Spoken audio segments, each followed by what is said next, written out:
Hello and welcome to Corn on the Call, the podcast home for your normal Corn Belters. Thank you to Blow No Pizza Co. for hosting this podcast at their location in Normal, Illinois. On today's episode, we'll talk about some more stats for the Normal Corn Belters now that we are a week into the season, as well as being able to go over how we feel about what the Corn Belters look like.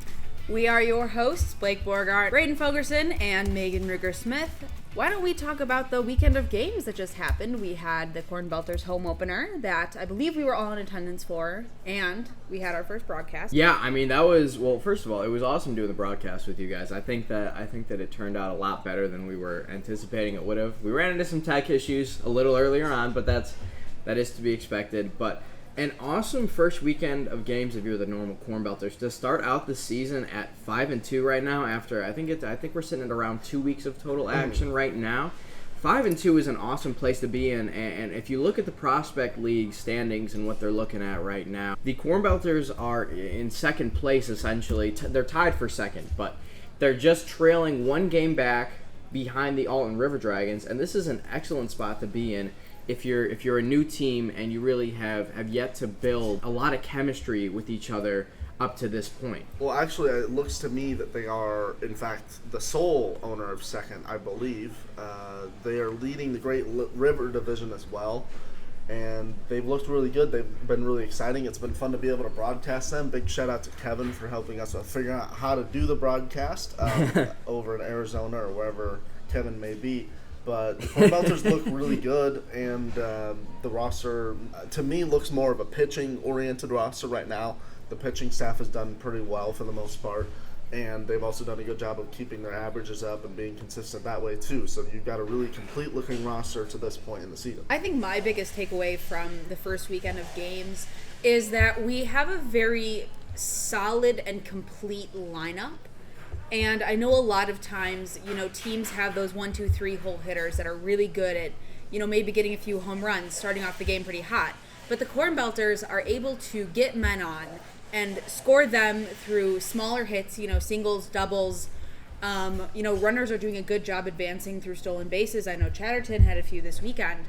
And being able to have a lineup that doesn't have a break in the 8 hole and 9 hole and not giving that, pitcher a break in the action. And we haven't scored a lot of home runs. I know one of our players, Will Henson, had 2 home runs so far this season, but we're not, as of right now, a big home run heavy team.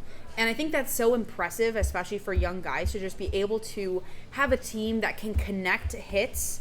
Like, it sounds so simple and basic, but having a team that can connect hits and score guys on without home runs is an incredible skill for them to have already as a team. And I love that you mentioned that RBI thing and sort of talking about how it's more likely that they are going to bat a runner in than strike out at the plate.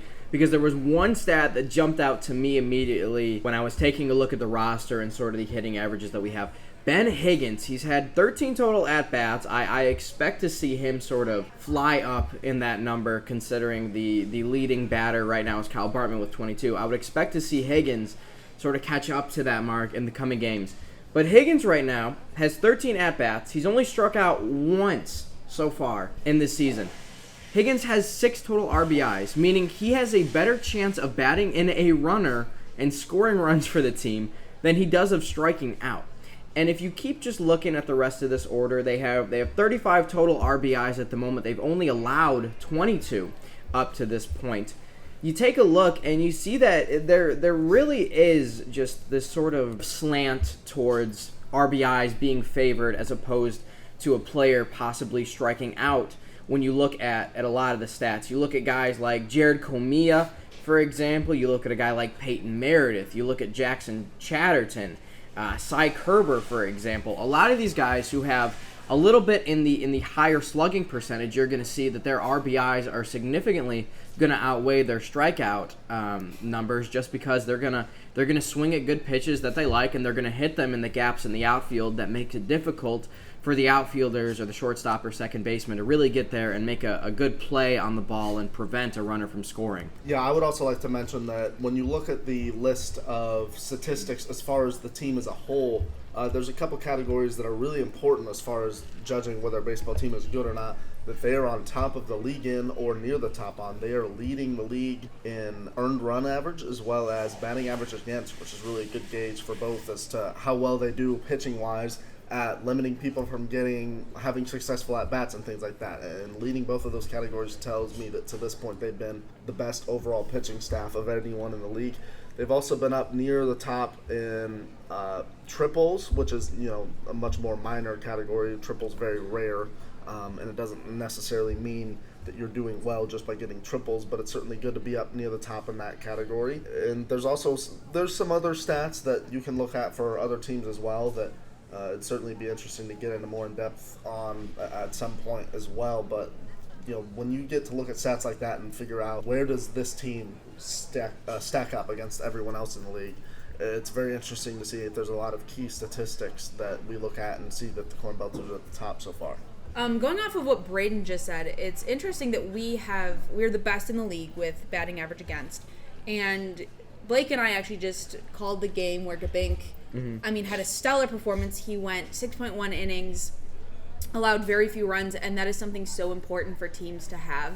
Is we talked about the offense a lot, about how we have a very well-connected offense. But, Braden also said earlier that we have a very pitching-heavy lineup. And knowing that our pitchers can limit batters to a 194 batting average so far in the season, that's huge. Not having to have the defense worry about a bunch of guys on, and just knowing that their pitcher can get strikeouts, can get ground outs. It's so huge for team morale too, like knowing that these players aren't going to have to worry about, when Gabink gets back on the mound, like we're really going to have to step up our offense because he may allow a few runs. But the case for the Corn Belters is that they are doing stellarly so far in batting average against, which I think is something a lot of people, prefer to look at ERA, as opposed to batting average against. But I think it's such an interesting, deeper statistic that tells you a little more of the story of how our pitchers are doing, especially, as the season goes on. If some of our pitchers start to allow, home runs or stuff like that, but still have a very low batting average against, that's just a very telling statistic about, maybe how the Corn Belters will do this season. And I like that you cited ERA as not always telling the full truth, because I really dislike when talking heads for baseball, they cite ERA as their main thing.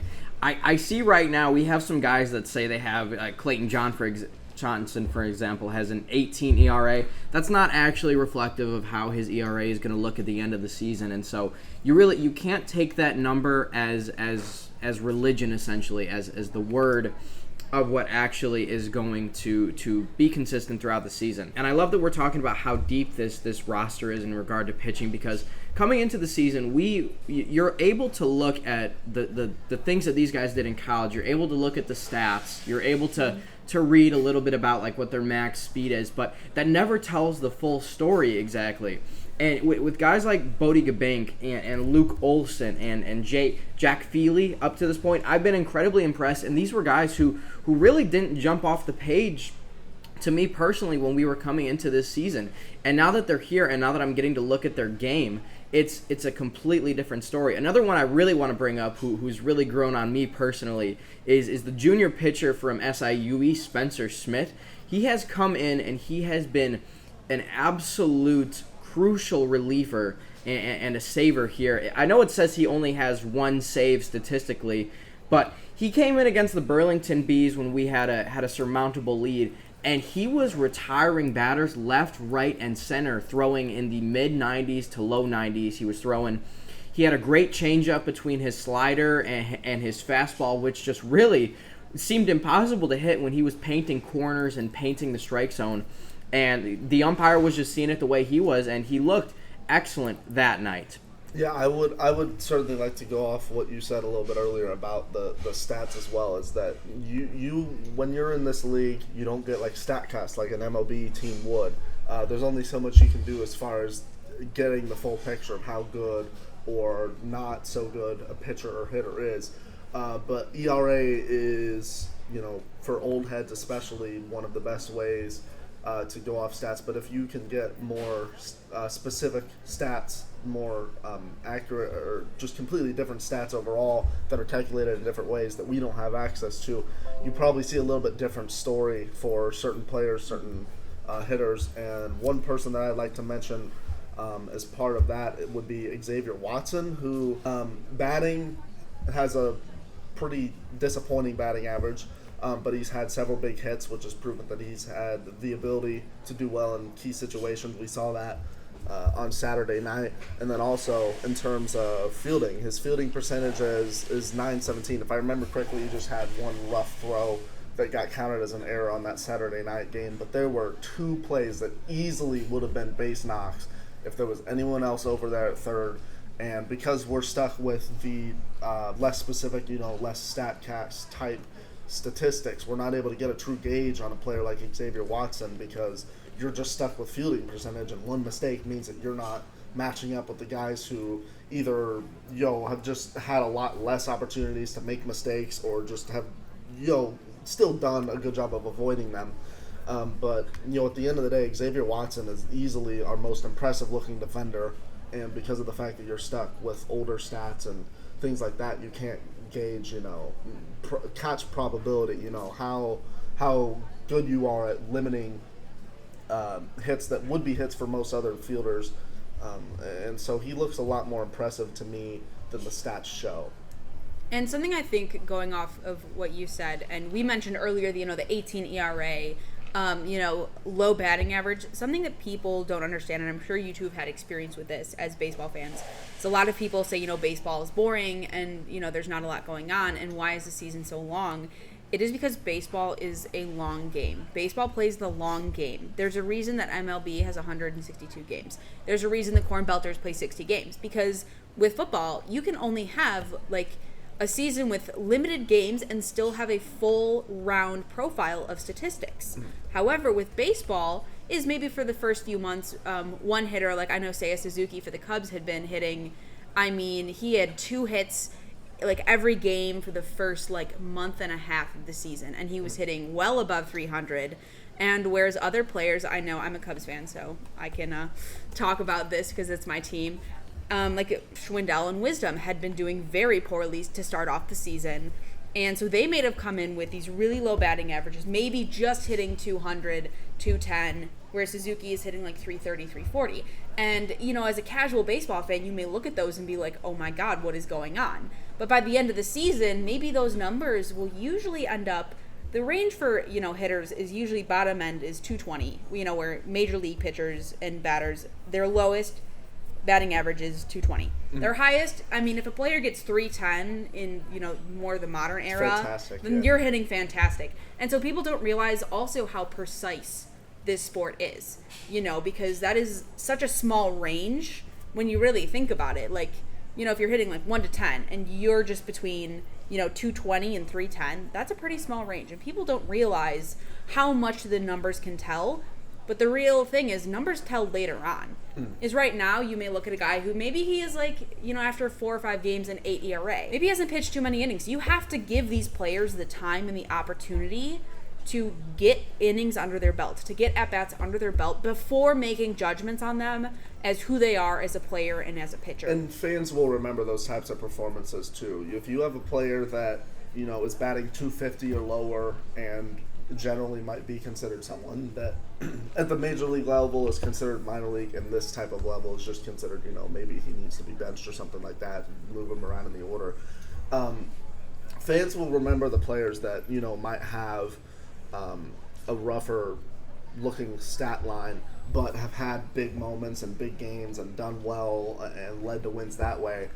They will be a little bit less slighted and a little bit less lenient towards the players that haven't had big moments like that. So if you have a guy going back to Xavier Watson, someone that's had several key hits, even though their hitting stats aren't great, and several really huge plays and fantastic efforts in the field, despite maybe not quite as good of a fielding percentage yet, that'll give you more of an opportunity and more leniency to be able to say, okay, we'll keep you in the lineup, might shift you to a different spot, But we'll keep you in the lineup. You're really good at third base. You're really good at fielding, and that gives us enough value that even if maybe you're struggling offensively, we can still keep you around for a little while longer. But you also don't want to stick with a player that's stuck in a slump. And sometimes, even no matter how good of a player they are, if they need to get out of a slump, it might take giving them a few days rest here and there, or shifting them to a completely different spot in the lineup. So that's going to be an interesting decision for the coaching staff for players like him, should he not come out of this maybe early season slump, we could say. And something Blake and I talked about on the broadcast on Sunday is that we're in the prospect league. You know, it is summer collegiate ball. These guys are here. They are choosing to spend their summer, you know, working on their skills, honing in their talents. And I know I was working at a game and someone was like, well, this guy hasn't been hitting well. Why don't they take him out? If he's not hitting well, it means maybe there's something wrong with his, you know, batting stance. Maybe there's something wrong with the way he's seeing the ball. You know, let him be in these situations and figure out what he is doing wrong. If he's not seeing a curveball from this pitcher, but he can hit fastballs pretty well, then great. He's good at hitting fastballs, but teach him how to hit those curveballs. You know, this league is about, you know, rounding out these players, sending them back to wherever their conference is, their own collegiate schools, and, you know, saying, hey, I was with the Corn Belters, and I really worked on hitting curveballs off of a really good pitcher with a lot of movement.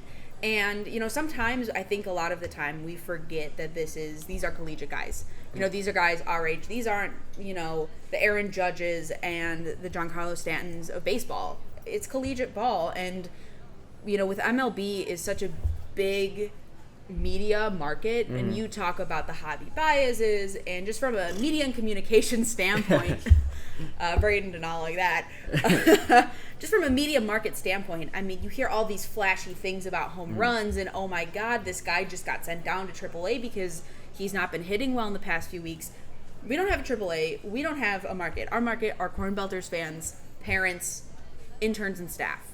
You know, and I think to remember that if a guy is consistently struggling, yes, you want wins, and maybe you do want to switch him out in the lineup to try and, you know, bolster your lineup, get more hits, but also to recognize, like, people are going to struggle. You know, pitchers are going to struggle.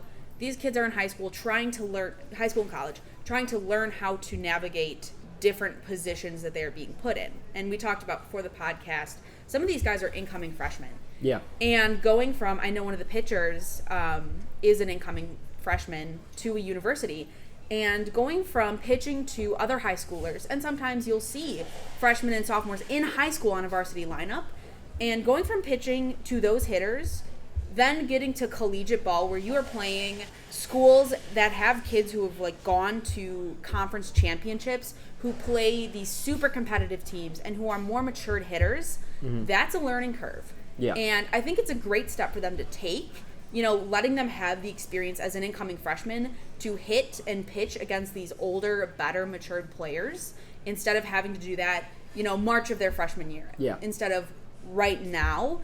And I think that's something that we should, like, look at and realize, okay, so Bonaparte was pitching in a high school league.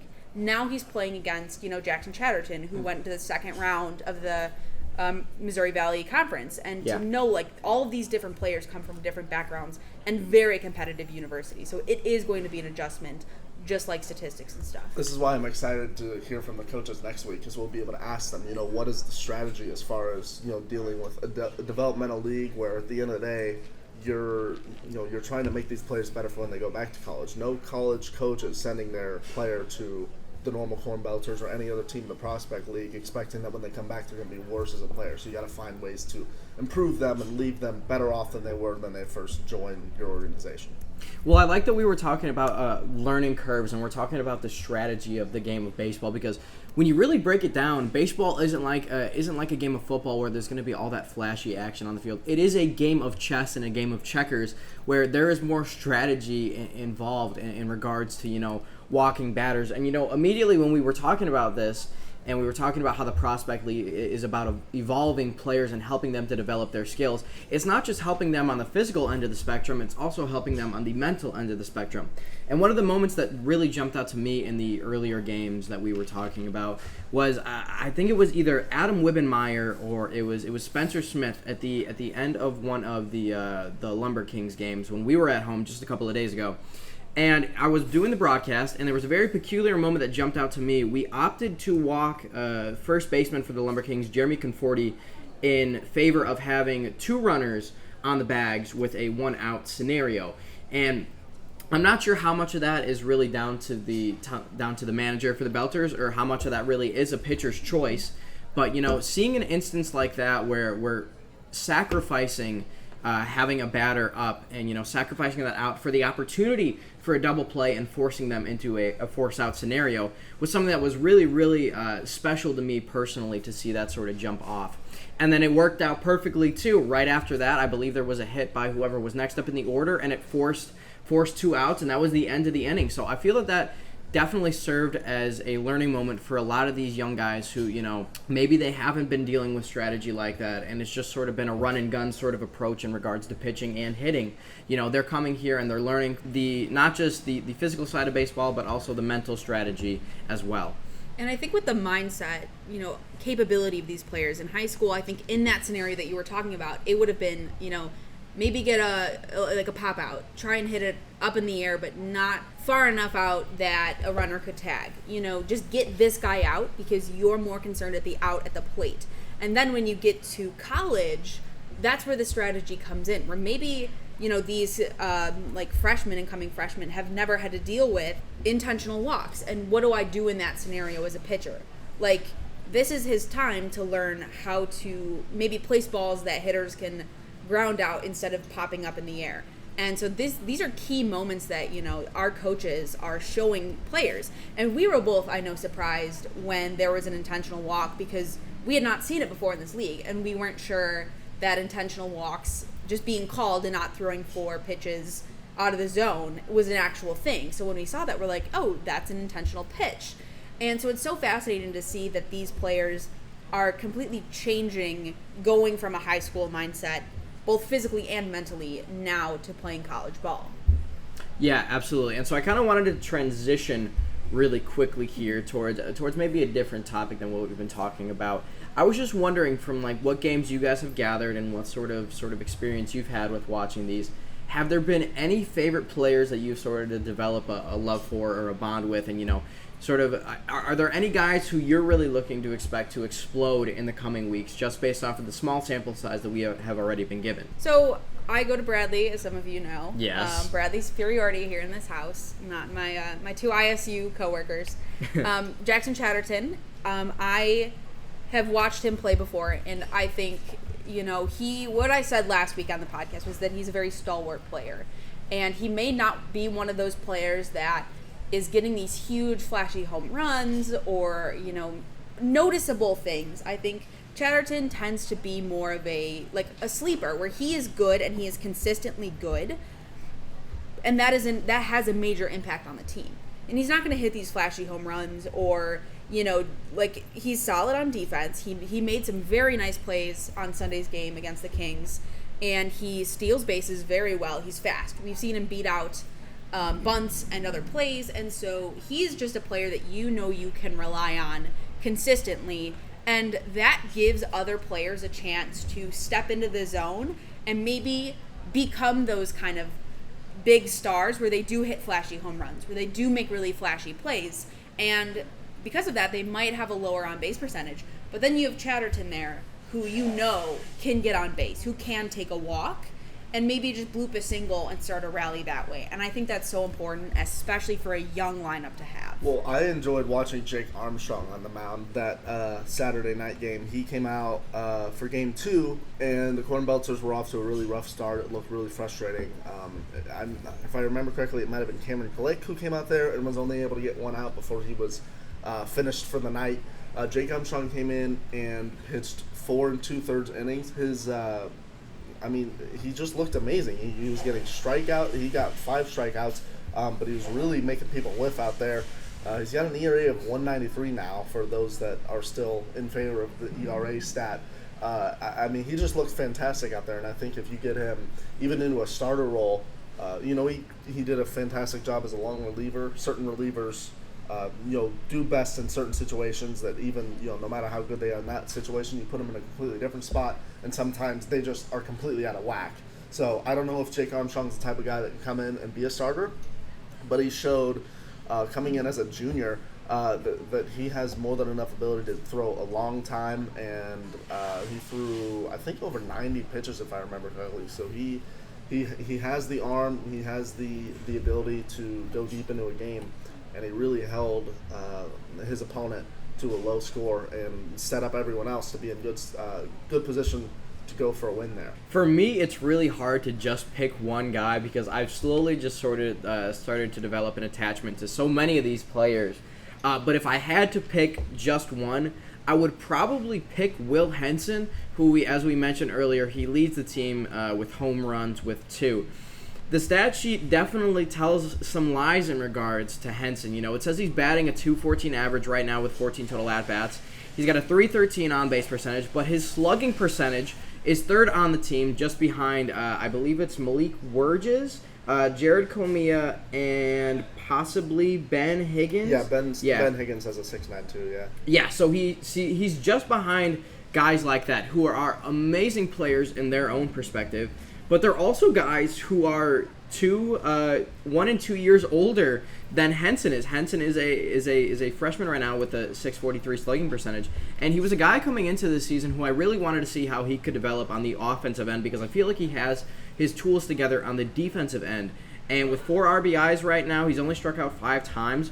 I am thoroughly impressed with him, and he's worked his way into this starting lineup that manager Andy Turner is still trying to work out, trying to gauge how we want to get this rotation, and so he's just really made himself a prime candidate for somebody who we could see batting out of that 8, out of that 9 slot, coming through the rest of the season. Yeah, going back to in general for the team, I think this team has shown that they do a good job of having the right approach with 2 strikes as well. There's been several big hits, big rallies that happened because these players were not willing to just go down on a 2-strike count. You know, when you have the ability to fight like that, when you have the ability to not be afraid to still look for a pitch that you can drive or things like that, even in a count where, you know, missing it could lead to a strikeout, that's the sort of confidence you need in that bat to lead to success. So I've been very happy with what I've seen out of the Corn Belters here.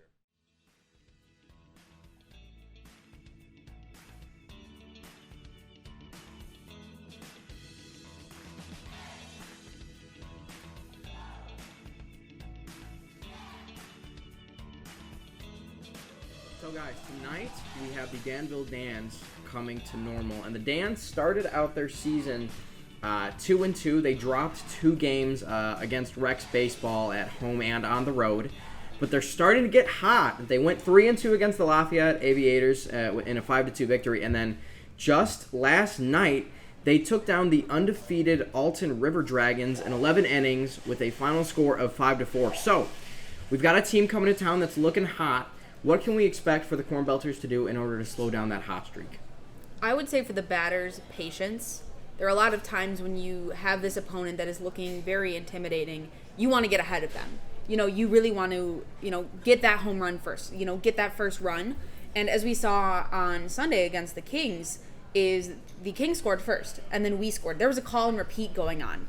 And patience was a strong suit that the Corn Belters really had, is being able to take pitches, to not get hasty in at-bats, and to wait for a pitch that they want to hit and not feel pressure from a good pitcher or by looming runs over their heads. And I think that would be really important for the Corn Belters to do against a team that is looking to come in on this really good streak. And I would say the exact opposite works for the pitchers, not giving your opponent an opportunity to have the same approach, limiting walks, things like that. We saw for both teams in the games that I've been able to watch, walks are killer. You've got to limit those free passes, and if you can continue to throw strikes, especially early in counts, then you put yourself in a good opportunity to get those players out. You don't want to be afraid of just, a solo home run necessarily, because at the end of the day, it's just one run. What's much more dangerous than that is, allowing a lot of hits, just a lot of cheap base knocks or a lot of free passes that lead to big innings and having to throw too many pitches to be efficient. So I think finding ways to throw strikes early in counts and get ahead is going to lead to success for this game. So something I will say that when just taking a look at the Dan's schedule, 3 of their 4 victories have come where they have only scored 5 runs. So I think really holding them to that 5-run mark in regards to the pitching and being able to outpace them with our offense, which we know we can do. We've scored 12, we scored 10.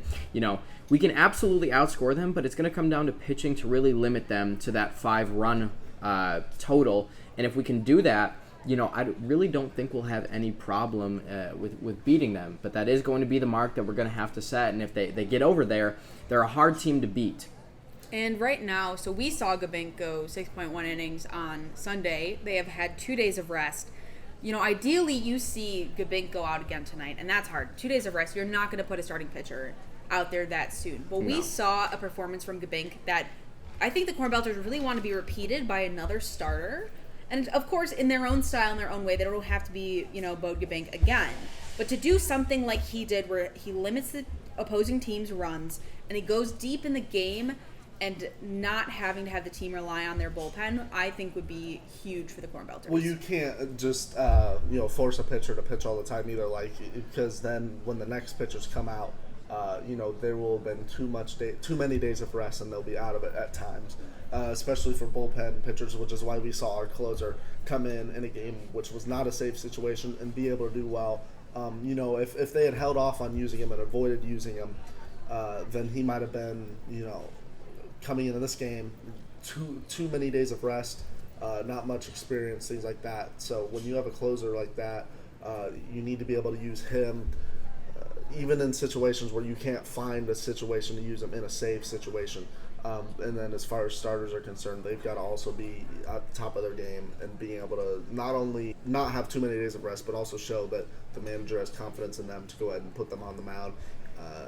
When that happens, it'll lead to better chances of success for them. And baseball is very precise.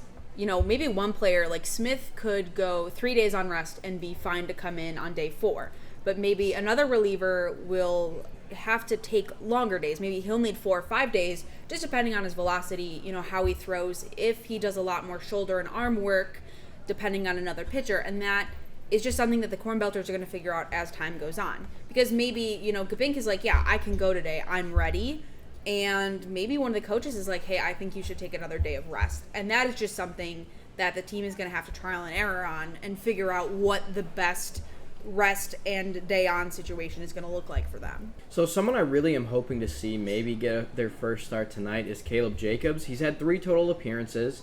He's only pitched 7 innings, and he's allowed an ERA of 2.5 with 5 strikeouts. He's a guy who has appeared in more games than any other Belters pitcher up to this point, and he's looked excellent in all of them up to this point, of course. So he's a guy who I really am starting to expect maybe make his way out of that bullpen and out of that relief pitching area and maybe work his way up to some starts. And I think that if we give him an opportunity to really get a start tonight, I think that we would be in a fine spot if he's good enough to go. Of course, that is always the caveat. He is also one of the older pitchers on this roster. There's only 3 total juniors on this roster, and he's one of them. And he's appeared in more games than the other juniors combined. That is Jake Armstrong and Spencer Smith. So he's someone who I'm really expecting to see come on a little bit later in the season, and somebody who I really am hoping gets his first start here very shortly. So this will be the Corn Belters' 4th home game of this season. And right now they're 3-0 at home. And we talked in the first podcast about what is home field advantage. What makes that a legitimate advantage? And, I know Braden talked about, we have fans that love the atmosphere and Corny and all of the theme nights that we do. And right now, a 3-0 at home is huge. And especially going against the Danville Danes, who are coming in hot, who just went into extra innings against the best team in the league. That's huge to be at home and to know, all right, we're going to have a good amount of fans here, and this is just going to be a really good atmosphere for us to play in. I think that's going to be huge for them. Yeah, absolutely. And I love how you talk about the environment of the Corn Crib, but not just the environment of the Corn Crib, the environment of the dugout and the camaraderie that these guys have been building up through their season. It's been so fun to sit up in the press box and look down at those guys, and they always are there to celebrate their teammates, even after just knowing them for, I think they're going on maybe a month of being around these guys fully. They're always up there, always congratulating their guys. I hear them chirping nicknames to their guys when they're up to bat and when they're out on the mound. So it's awesome to see the relationships that these guys have built, because that really is what this league is about. It's about building friendships, and it's about building your skills for baseball. So when you go back to school and you see these guys again in the coming season, because I know some of these guys will get to end up eventually play against each other in college, it's about having those friendships, and it's about knowing, what this guy has in his toolbox already that he built over the season when we were together. And some players, came in sooner and had more days to practice with the Corn Belters. Some of them are coming off of their conference postseason, and you can still see the chemistry that they already have. Something I noticed was that after every inning, I would say probably 6 to 8 guys in the dugout would come out of the dugout and just, chat with Gabinka after coming off an inning. It didn't matter if he had a rough inning or a really good inning. All innings, they came out to talk to him, and they would high-five him and chat with him. And that's not something you get to see at the major league level because of how serious it is. But here, it's a developmental and it's a fun league. And to see these players joking around with each other, and what I loved really that has stuck with me is after they had won on Sunday night, they had gone into the center of the field, and they were all just jumping in the air, hip bumping each other, and they looked like this high school team of kids that has been playing together for 4 years and just won a championship. Yeah. and it was just one of the first games of the season. They've just met each other, but they just look like they are having so much joy and fun with each other. And I think that's so important to remember, that sports are for fun. We play these for athletic development and competition, but also for fun and to socialize and make friends. And I'm so glad that the Corn Belters are doing just that.